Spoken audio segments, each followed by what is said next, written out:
Gautam neuro care brain stroke migraine fits brain and spine surgeries కి best neuro surgeon. Pan India star Prabhas recent గా భారీ విజయాన్ని సొంతం చేసుకున్నాడు. ఇటీవల సలార్ విడుదలై సూపర్ హిట్ టాక్ సొంతం చేసుకుంది. ఈ సినిమాలోని యాక్షన్ సన్నివేశాలు అభిమానులను విపరీతంగా ఆకట్టుకున్నాయి. ఉగ్రం కథను రీసైకిల్ చేశారంటూ కామెంట్ వినిపించినా సలార్ మాత్రం భారీ విజయాన్ని అందుకుంది. తెలుగు రాష్ట్రాల్లోని ప్రేక్షకులు బాగా ఆదరించారు. సలార్ సక్సెస్ తర్వాత ప్రభాస్ అభిమానులకు మరో స్వీట్ న్యూస్ జోస్ నింపుతుంది.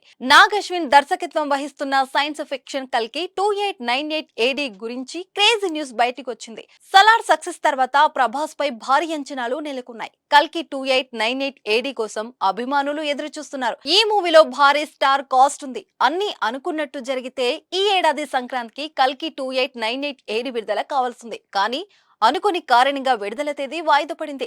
తాజాగా రిలీజ్ పై క్లారిటీ ఇచ్చారు మేకర్స్. కల్కిను మే 9న గ్రాండ్ గా రిలీజ్ చేయనున్నారు. ఈ మేరకు మేకర్స్ క్లారిటీ ఇచ్చినట్లు తెలుస్తుంది. దీపికా పదుకొనే, కమల్ హాసన్, అమితాబ్ బచ్చన్, దిశా పటానీలు కల్కి 2898 AD చిత్రంలో నటిస్తున్నారు.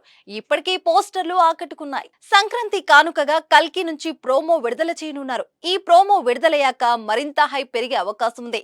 అయితే నాగ్ అశ్విన్, ప్రభాస్ కాంబినేషన్ లో వస్తున్న కల్కి ఎలాంటి విజయం సాధిస్తుందో అంటే మే 9 వరకు ఆగాల్సిందే. కాగా కల్కి 2898 AD సినిమాని 600 కోట్ల భారీ బడ్జెట్ తో రూపొందించారని సినిమా వర్గాలు చెప్తున్నాయి.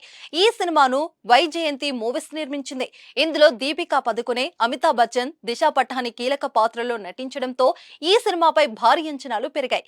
సలార్ సినిమా విడుదలై ఎక్కువ రోజులు కాలేదని, తక్కువ వ్యవధిలోనే కల్కి 2898 AD ని విడుదల చేస్తే సలార్ పై ప్రభావం చూపుతుందని ప్రభాస్ ఆందోళన చెందుతున్నట్లు తెలుస్తుంది. సలార్ సక్సెస్ పై ఎలాంటి ప్రభావం పడకూడదంటే కాస్త గ్యాప్ తీసుకొని కల్కి 2898 AD ను విడుదల చేయడం మంచిదని ప్రభాస్ సూచిస్తున్నట్లు తెలుస్తుంది. దీంతో మే 9న సినిమా విడుదల కోసం చిత్ర బృందం ముందుకెళ్తుంది.